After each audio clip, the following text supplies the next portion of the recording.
സൗദിയിൽ ഒന്നും കാണാനില്ല എന്നുള്ളത് പൊതുവെ എല്ലാവർക്കുള്ളൊരു ധാരണയാണ്. കാണാൻ ഒരുപാട് സ്ഥലങ്ങളുണ്ടെങ്കിലും നമുക്കൊന്നും ഒന്നിനും സമയമില്ല എന്നതാണ് സത്യം.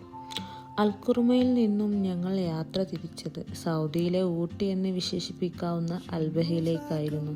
രാവിലെ 10 മണിക്ക് പുറപ്പെട്ടെങ്കിലും ഏകദേശം 2 മണിയോടടുത്താണ് ഞങ്ങൾ അവിടെ എത്തിച്ചേർന്നത്. റോഡിന് ഇരുവശവും നല്ല അടിപൊളി സീനറീസ് ഉണ്ടായിരുന്നു. പ്രീ പ്ലാനിങ് ചെയ്തിട്ട് വേണം ട്രിപ്പ് തുടങ്ങാൻ. കാരണം ഞങ്ങൾ ഇപ്പോൾ നിൽക്കുന്നത് അൽബഹ വ്യൂ പോയിന്റിലാണെങ്കിലും ആ കാണുന്ന വ്യൂ പ്രിൻസ് ഒസാം പാർക്കിൻ്റെതാണെന്ന് ഞങ്ങൾക്ക് അറിയുന്നുണ്ടായിരുന്നില്ല. ജാക്കറ്റ് ഇട്ടിട്ടുണ്ടെങ്കിലും തണുപ്പ് സഹിക്കാൻ പറ്റാത്തതുകൊണ്ടാണ് അനങ്ങാതെ നിൽക്കുന്നത്. അവിടെ നിന്നും നേരെ പോയത് റഖ്ദാൻ ഫോറസ്റ്റ് പാർക്കിലേക്കായിരുന്നു. ഇവിടെ എത്തിയപ്പോൾ ആൾ ഏകദേശം ഓക്കെ ആയി നടക്കാനൊക്കെ തുടങ്ങി. നല്ല പച്ചപ്പും പുല്ലും മരങ്ങളും ഒക്കെയുള്ള അത്യാവശ്യം വലിയൊരു പാർക്ക്. ഇവിടെ ഇരുന്നാണ് ഉച്ചഭക്ഷണം ഞങ്ങൾ കഴിച്ചത്. ഭയങ്കര തണുപ്പും കാറ്റും ആയിരുന്നത് കൊണ്ട് തന്നെ ഭക്ഷണം കഴിക്കുന്ന വീഡിയോ എടുക്കാൻ വിട്ടുപോയി. ഈ കാണുന്നത് ഒരു നമസ്കാര പള്ളിയാണ്. കരിങ്കല്ല് കൊണ്ട് നിർമ്മിച്ച ഒരു പള്ളി.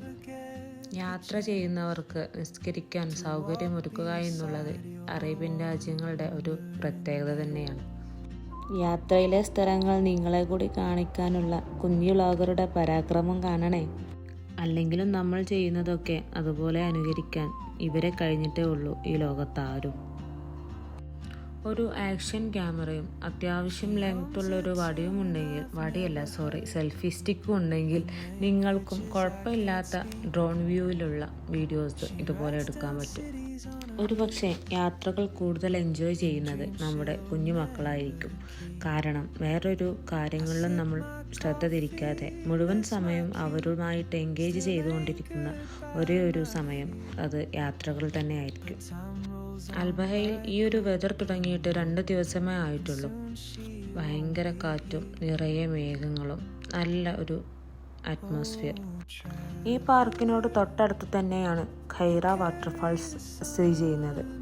പ്രീ പ്ലാനിങ് ഇല്ലാത്തതുകൊണ്ട് മാത്രമാണ് പ്രിൻസ് ഒസാം പാർക്കും ഖൈറ വാട്ടർഫാൾസും ഞങ്ങൾ മിസ് ചെയ്തത്. ഈവനിങ് ഒരു 6 മണിയോടടുത്ത് ഞങ്ങൾ അവിടെ എത്തിയിട്ടുണ്ടായിരുന്നുവെങ്കിലും വെതർ കണ്ടീഷൻ അല്പം മോശമായിരുന്നത് കൊണ്ട് അത് നേരത്തെ ക്ലോസ് ചെയ്തിട്ടുണ്ടായിരുന്നു. ഇന്നത്തെ ദിവസം അൽബഹ ചെറുതായൊന്ന് കറങ്ങാൻ സാധിച്ചു എന്നുള്ളതല്ലാതെ പ്രധാനപ്പെട്ട സ്ഥലങ്ങളൊന്നും സന്ദർശിക്കാൻ ഞങ്ങൾക്ക് കഴിഞ്ഞിരുന്നില്ല. സ്ഥിരമായിട്ട് താമസിക്കാൻ പറ്റിയ ഒരു കാലാവസ്ഥയല്ല അൽബഹയിലുള്ളത് എന്ന് ഏകദേശം 2 ദിവസത്തെ യാത്രയിൽ തന്നെ ഞങ്ങൾക്ക് ബോധ്യപ്പെട്ടിരുന്നു. 1-2 വർഷം തുടർച്ചയായി ഇവിടെ ജോലി ചെയ്യുന്ന പ്രവാസികളെ സമ്മതിച്ചു കൊടുത്തേ പറ്റൂ. അത്രമാത്രം തണുപ്പും ഫോഗി വെതറുമാണ് ഇവിടെ ഉണ്ടായിരുന്നത്. തൊട്ടടുത്ത് നിൽക്കുന്ന ആളെ പോലും കാണാൻ പറ്റാത്ത അവസ്ഥ. അൽബഹയിലെ തന്നെ ബിൽജറാഷി എന്ന സ്ഥലത്തായിരുന്നു ഞങ്ങളന്ന് റൂം എടുത്ത് സ്റ്റേ ചെയ്തിട്ടുണ്ടായിരുന്നത്. ഏകദേശം 200 റിയാലായിരുന്നു റൂമിൻ്റെ ചാർജ്. അൽബഹയിലെ 2ാമത്തെ ദിവസത്തെ വിശേഷങ്ങളുമായിട്ട് വീണ്ടും കാണാം. വീഡിയോ ഇഷ്ടമായെങ്കിൽ ലൈക്ക് ചെയ്യുക, ഷെയർ ചെയ്യുക, സബ്സ്ക്രൈബ് ചെയ്യുക.